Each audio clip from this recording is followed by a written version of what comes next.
Welcome back to another episode of the IFC's Individuation podcast. I'm Dr. Lahab Al-Samarrai. As always, with me today are the greatest Dr. Eric Tomlinson and the champion of all champions, Dr. Lisa Hong. Welcome, everyone. Are we feeling great today? How is everybody feeling? It sounds like it's a great day.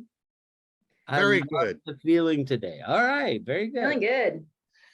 So, without us like bantering, we're going to get into the material.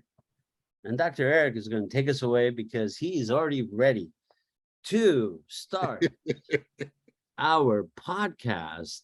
This is our 4th episode on Stranger Things. And today we're going to go through season 2, episodes 1 through 4. We're going to talk about the summary, and then we're going to kind of discuss what's going on in the show. So, Dr. Eric, take it away. Thank you. And I wouldn't have been ready if not for the assistance of Dr. Lahab and Dr. Lisa, I must say. And I'm Eric Tomlinson, and I approve that message. What has happened since season 1? A lot. Get ready for a lot. Because a year has gone by. Will showed up last season. Will turned up last season, and a year's gone by, and a lot of new things are happening. At the beginning of episode 1 of season 2, we see number 8. She shows up. Who's number 8? We don't know, but we know that she's 3 people in front of number 11 in the CIA lab, and she demonstrates similar powers that Elle does. Now, poor Will is starting to have visions of the other side, and he doesn't know what's going on. Everyone's thrilled that he's back, but he's having some serious visions that they don't know about yet. He hasn't told them yet. And no one knows where 11 is, supposedly. The boys keep looking for her. Mike keeps calling her on his walkie-talkie, and no one can find her. It's been a year. And now at school, a new couple shows up, Maxine and Billy, who are running from something, we don't know what. They show up at school, and the boys really like Maxine. She calls herself Max, and they try to get her in the group, and she's like not interested in them at all at that point. And Joyce has a new boyfriend, or maybe not a new boyfriend, but a boyfriend she's getting close to, and his name is Bob. And Jonathan's not too up on that idea at this point. Then we see Will, who's still getting help from a psychiatrist, a doctor, and because of what he has experienced in the past. And the doctor turns out to be the new CIA lab doctor, which was kind of a shock. Now Nancy goes to visit her old friend Barb's parents. Barb, who was taken in the beginning of the series, and they tell her that they've hired a detective and have even mortgaged their house to try to find Barb. This prompts Barb a day or so later to try to set up a meeting with them, with Barb's parents, to let them know what really happened to Barb. And unfortunately, the CIA is listening in to this. And we'll get into that in episode 2. And finally, in episode 1, 11, who had been missing from the other side, turns up, guess where? At the sheriff's house. He's protecting her. She had been in the other side, we don't know for how long, but a good bit of time during that year.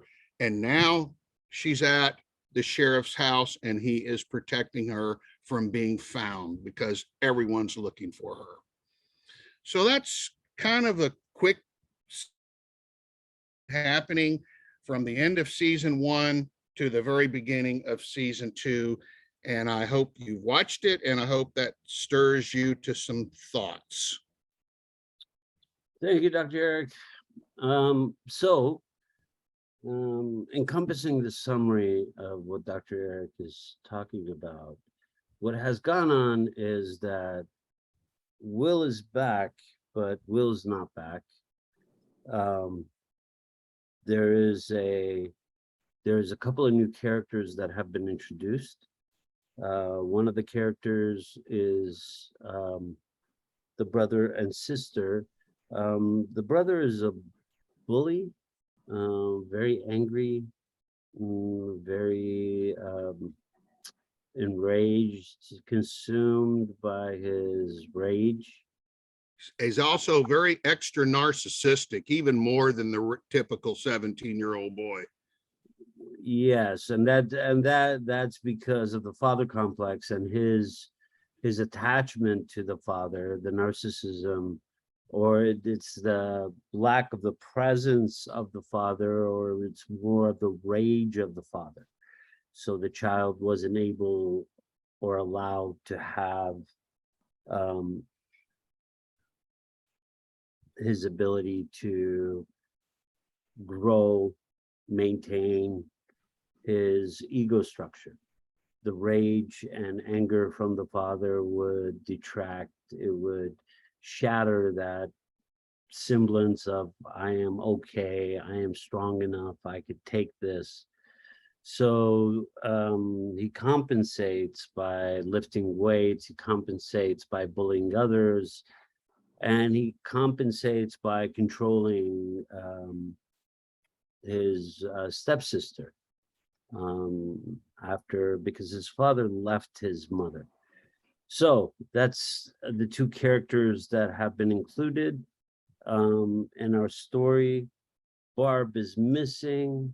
They're searching for her, but we know that Barb went to the underworld and she's not coming back.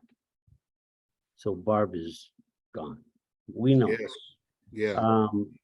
Part of the fear that is growing is manifesting itself in the spread of the other side. It's spreading throughout the town, it's spreading slowly, and the CIA in the background are losing control of the spread. They were trying to control it with burning and throughout the time, but it just continues to spread. The fire is not enough to keep it from spreading. And the reason it's spreading is because the psychological damage, the traumas that have been caused by the loss of Will, by the disappearance of Barb, by all these strange things happening in this town, have created all this turbulence. So we have what it's basically a psychic infection throughout the people of the town. And the infection is of fear. It's a good way of saying it. What do you think, Dr. Lisa? What would you like to talk about? Yeah, I hadn't thought about it that way, but I think you're right. The infection is fear. The infection is trauma, the loss of the unanswered questions. There is an ominous presence, and it is affecting more than one family, which puts the whole community at risk. And so with this growing fear on the other side, in the upside down, this monster manifested is growing stronger and starting to multiply and populate in more than one isolated spot. Yeah, feeding off of each other, right? Yeah. So one is feeding off the other. So the fear that is infecting the townspeople is feeding that monster, and the monster is growing. And the veil of separation is thinning, Yeah, it is not holding as strongly, yeah, and the lines are being blurred between, what That's is more of a compartmentalized, separate, imagined, conceptual fear to a manifested in tangible form. that's correct. Yeah. Yeah, that's exactly, that's kind of this, it's a perfect summation of encapsulating that moment. Because Yeah. what we have here is how the upside down is related to the upside up. This is how they're interconnected, right? So Jung says, as is above is below. Whatever happens above happens below. Whatever happens below happens above. This is a direct correlation, right? So they're feed off of each other. So if you think about growth, if you think about psychological, interpersonal growth, you sit there and you try to expand your consciousness. To expand your consciousness, you have to have worked through fear, isolation, paranoia, depression. To expand consciousness, you have to have the ability to sit in a state of consciousness. So all the disturbances that occur, all of them that pierce through consciousness at many times a day, what they're doing is they are decreasing your field of consciousness. Your field of consciousness is getting smaller and smaller because you can't open up that far. You can only focus on certain things in your present circumstances to get through the day because you're constantly being bitten like bugs that are eating at you. Oh, hate that. Oh, I can't. So you can't pay attention to anything because you're constantly being picked at. And so these creatures that we talk about, these monsters, these shadow type characters are those bugs. They're psychic intrusions of traumatic events. The more they intrude, the scarier they are. Dr. Eric, you might want to talk about how, people with PTSD have flashbacks, because that would be. That's a great analogy. I didn't even think of that, Dr. Lahab. That's really good because people with severe trauma, severe PTSD, that level of trauma, what Will does is very similar to what they do when he was having his visions, especially. Yeah. Some might even say that even when he was having the visions where he was living in those visions now and not just having them in his head, many will say that there are a number of PTSD victims who do the exact same thing. They are as if they are living it. They believe they are reliving it, just like Will did. Good analogy. I hadn't thought of that. I'm gonna write that one down, Dr. Al-Samarrai. Thank you. Yeah, there was a scene in Stranger Things where it was Halloween time.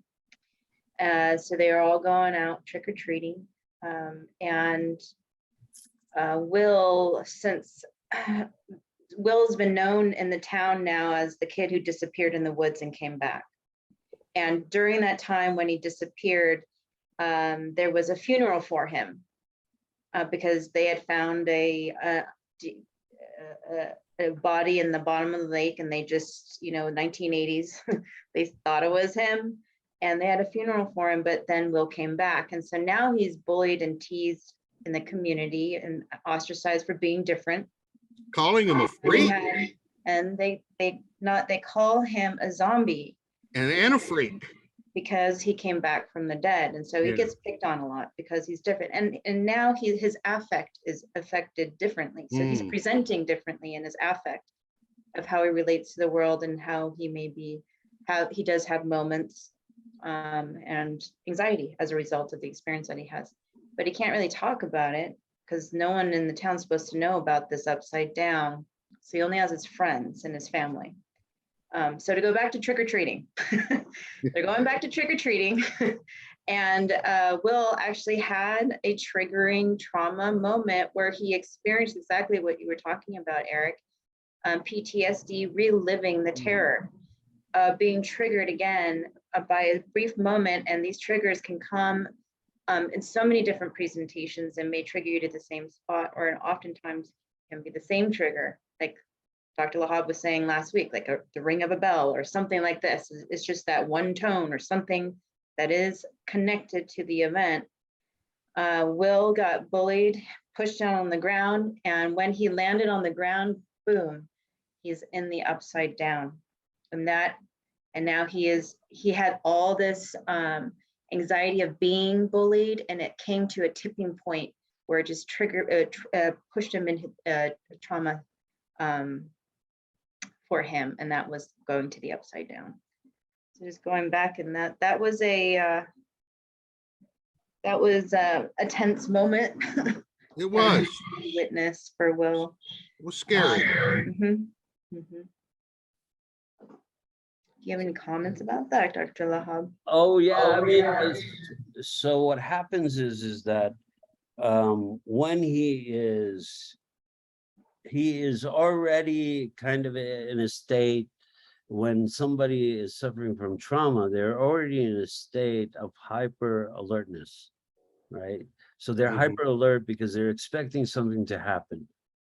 So when something does happen, what happens in the system, in the brain, what happens is that the hyper alertness now has a panic button.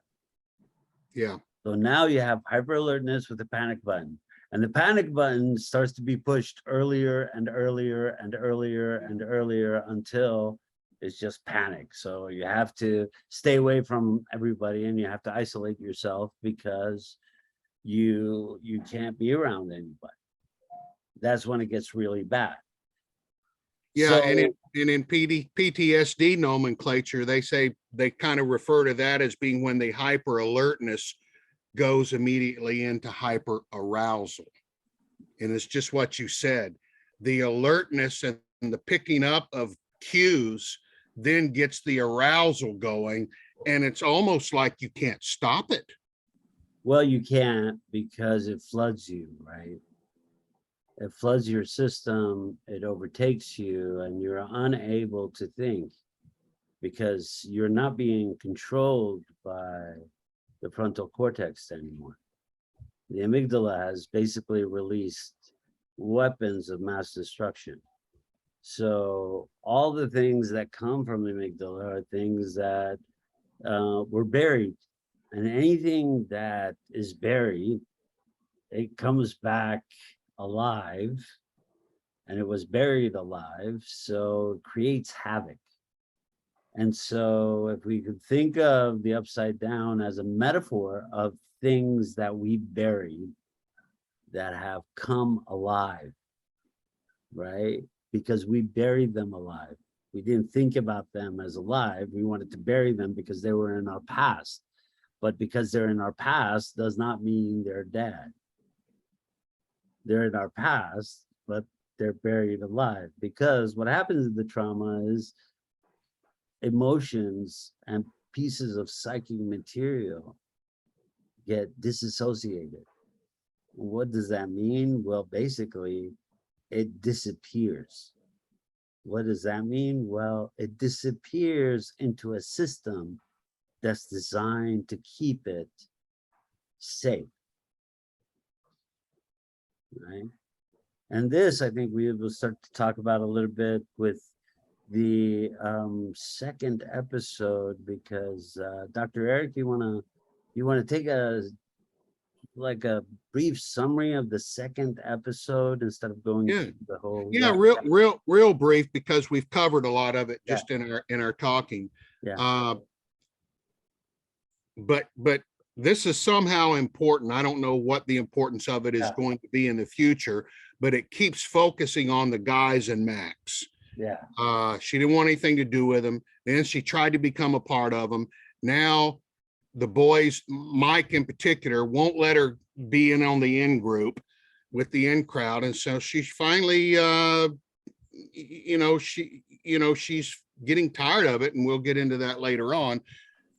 But another thing that I need to bring up is that, because this is really affecting the sheriff and the townspeople, and what Dr. Lahab had talked about earlier about how many of them are infected too. They can't see the truth right in front of them.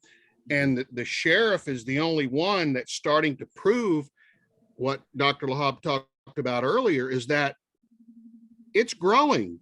The creature behind the gate is growing. It's spreading its tentacles out into the actual earth. And the sheriff is finding out about this. He's starting to find out about it. And we'll probably talk about that next episode, but I just wanted to hit you with it real quick. And the boys do go trick-or-treating, as Dr. Lisa talked about. Max goes with them. Mike doesn't want her to be a part of there. Will has another episode, as is already mentioned, and this time he sees the shadow. He actually sees the shadow creature, and totally freaks him out. And that's kind of the summary of episode 2. Not as much happened. It was just further development of what we previously talked about. Does that help? Yeah, thank you. So with that, what happens is Will has another trauma. By being bullied, he has another trauma. So he goes into deeper within the complex. And then the complex, what it does is it raises all these defense structures. So what it does is it traps you first, right? So now you feel trapped by it. But it's the only way that it knows to keep you safe. Now, all this is like overshadowed by the CIA in the background, right? But the CIA represent the complexes, right? They're a secret force that protects us, but does not answer to us. Sound familiar? Yeah. So just like the disassociated material is protected, the dissociated material, the trauma, materials of the trauma. The CIA are what? They are hiding the trauma.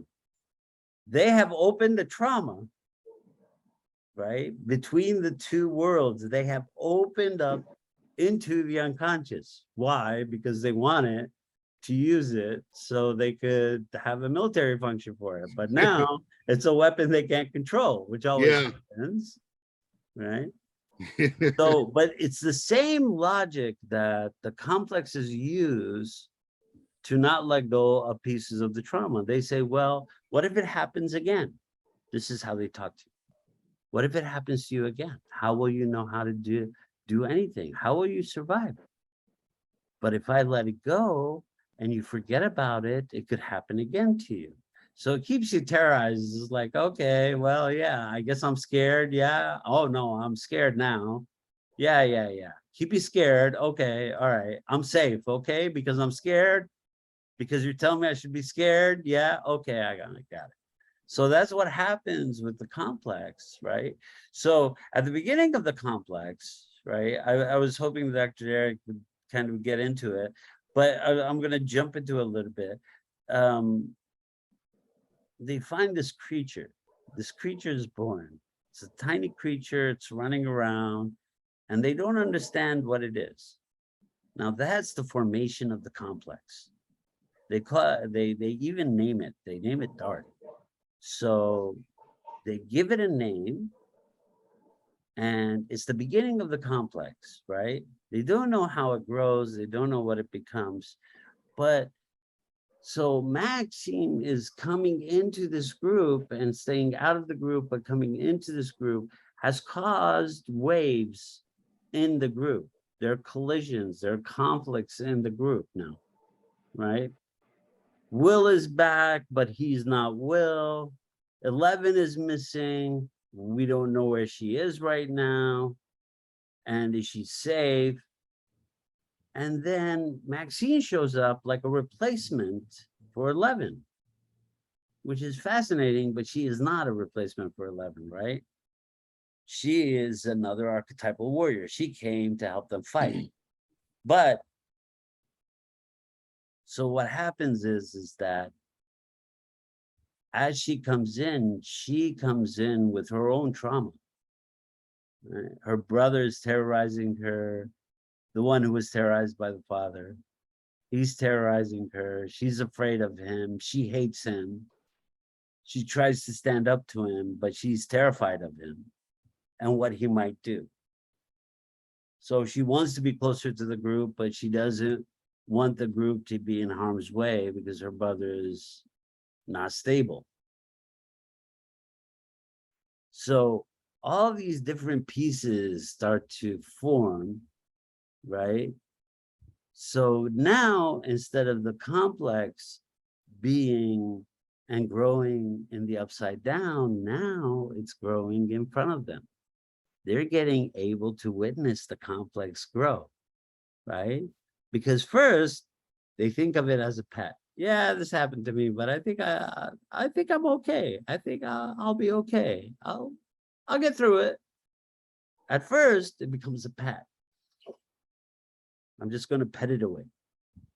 I'm just going to keep being nice to it, and it's just going to walk away. It's going to leave me alone. And then, as in the series, it eats a dog. So it's out of control at this point. Yeah. Right.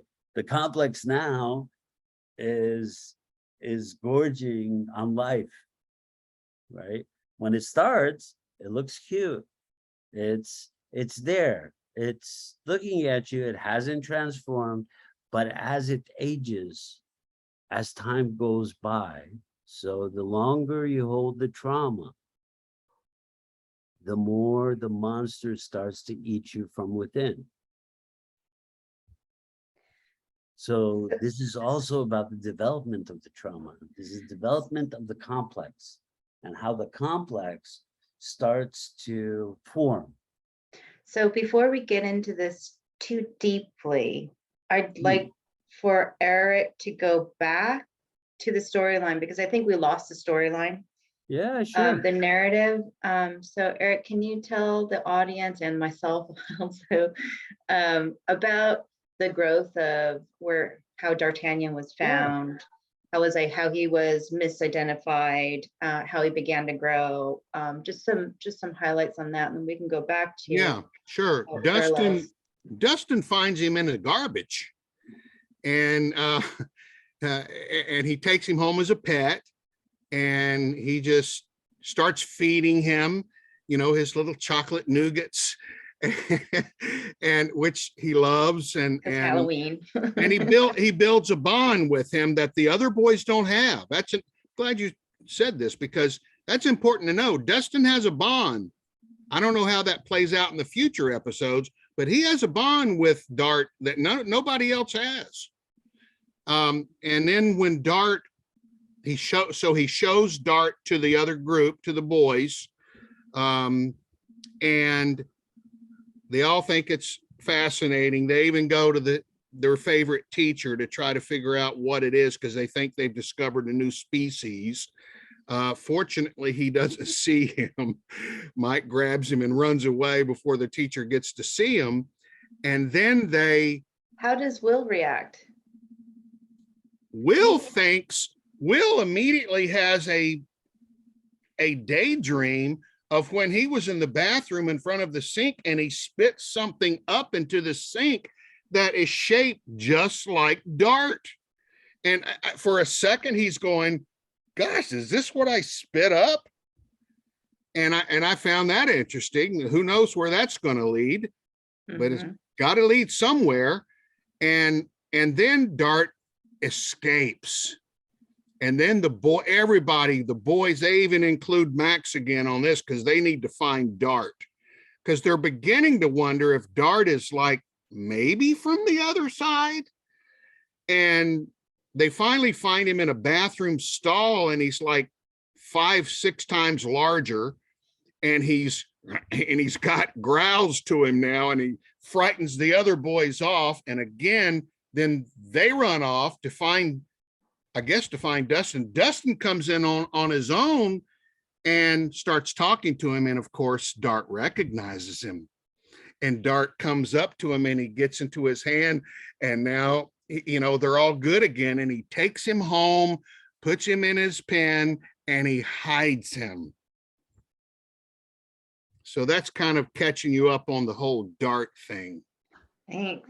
And what were some of the, I don't remember, what were some of the behaviors that little Dart had that might have made the boys go, this is no simple tadpole. Well, What it is had this? something growing inside of its body. Its body kept moving and expanding and sticking out. And at first you think, is it full of babies? I don't know. But that's one thought. And then other, is it just expansion from growth? We don't know that yet, but we do see him to continue to grow. And when he was in the bathroom and when the boys saw him for the first time, he opened up his mouth and this incredible vision of something pretty grotesque was shown. And you could tell that, oh gosh, this thing can devour. And that scared the boys off until Dustin came in and found him and took him home as his little baby pet. So the complex, if you think about the complex doesn't sit within you. It doesn't sit outside of you. It exists in the energy around you. Okay? So when the complex is activated, like Will's complex is activated, what it tends to do is activate the other complexes. So what D'Artagnan is what transforming into is showing them how this happens, how it starts to activate different complexes. So the protector in Dustin kicks in to defend this part of it. But he's already been hurt. Before he finds D'Artagnan, he's already been hurt. He's been hurt by the others and the interruption and the intrusion into the group. He's been hurt. He's lost. There's something changing. The dynamic has changed. This is not for friends anymore. There's something wrong. They've lost one person. Another person has come back, but nobody's feeling safe. So as this thing grows, and as Dr. Eric describes it, there's all these things inside of it. That is the psychic material. That's what's tearing through it. That's what's growing it. As it sees and starts to activate more and more complexes, the bigger it gets, the stronger it gets. So who takes it home? The one. Dustin, who found it? The one who is holding the complex. The one who feels that the complex is a part of them. That's a good point. So when you take all these pieces together, as you start to look at Stranger Things and you start to see, this is happening, that's happening, they're talking about this. What is happening is there's a massive psychic activation that is going on. And the complexes are wreaking havoc across. As we will see in the further episodes, as vines start to take over, Dr. Eric will also give us a summary of that episode. But the vines start growing. Those are basically the expansion, right, of the infection. The infection is growing. It's reaching more people. More people are being affected by it. So what is a psychic infection? How do you get? Is it like a cold? You sneeze? Yes, that's exactly right. All you have to do is look at somebody and scream at them for no particular reason, right? You just infected with them. You Yeah. infected them. Whether you did it for fun or you did it out of spite or you did it out of rage or you did it out of anger or happiness or whatever it was, you have infected them. Yeah, have you ever been to a party and someone walks in and they're emoting, whatever they're emoting is palpable. And they just have a look, say a few words, and it just runs its course throughout the whole group and sets a different tone. And it can be something as simple as that. And Yeah. sometimes those energies are amazing and you get amazing highs. And sometimes it's just, oh, we're just gonna not push any boundaries or not even approach them. Or you say things like, oh, this is such a boring party. Right. I'm sick of these people. What is Right. wrong with everybody? Why Yeah. does everybody look like they're moping? Yeah. Everybody looks so depressed. I don't think I Mhm. want to be here anymore. That means you've been infected. Yeah. So That's what that going means. back to this little town, Yeah. they're starting to accuse each other Yes. and fight. Yes. There's more bullying going on. There's more separation and division of us and them, or me and you. The boys are falling apart. They're not as cohesive anymore. Will is very. It's the Russians that are doing it. No, one of them is like really big on the Russians doing it, and then aliens are doing it. Yes. Mhm. You know, they can't tune in at all to what all the people who have experienced it are saying to them. Yeah. Mhm. And Nancy, poor Nancy's at the point where she's about to have a breakdown because I can't keep living like nothing's going on. And I mean, she's just had her fill with trying to pretend that none of this is happening. That's a beautiful statement, Dr. Eric.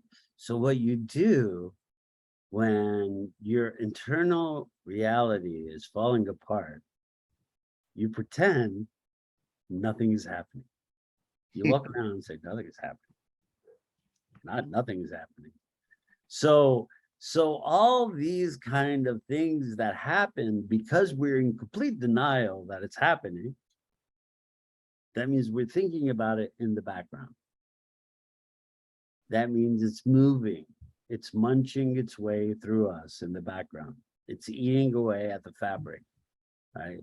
It's an irritating noise. It's an irritating feeling state. It's I don't like this. I don't like how that sounds. I don't like how that smells. I don't like how that tastes.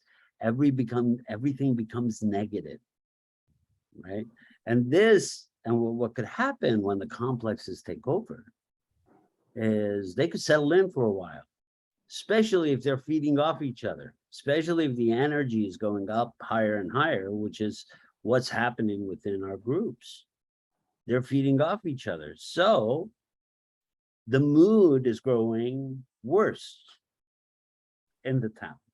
And that's where the accusations come in. And then now the infighting comes in. And then the bullying, which is basically you're being bullied internally. Now externally, you want to take control of it. So what do? You pick on somebody smaller, weaker, somebody that you could assess, that you could hurt, to try to control the inner pain.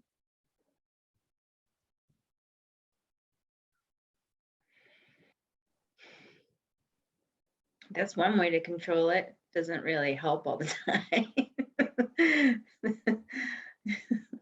I call it the ostrich.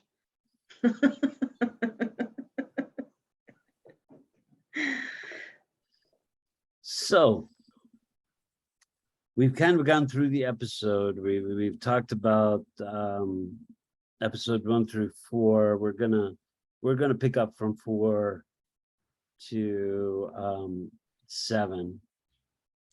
Well, we really didn't talk about 4. I'd hate to skip over Yeah, that. I think we pick that up in our next episode. We pick up Okay, episode 4. I think there's a lengthy kind of arc that takes us into deeper into the season that we want to talk about.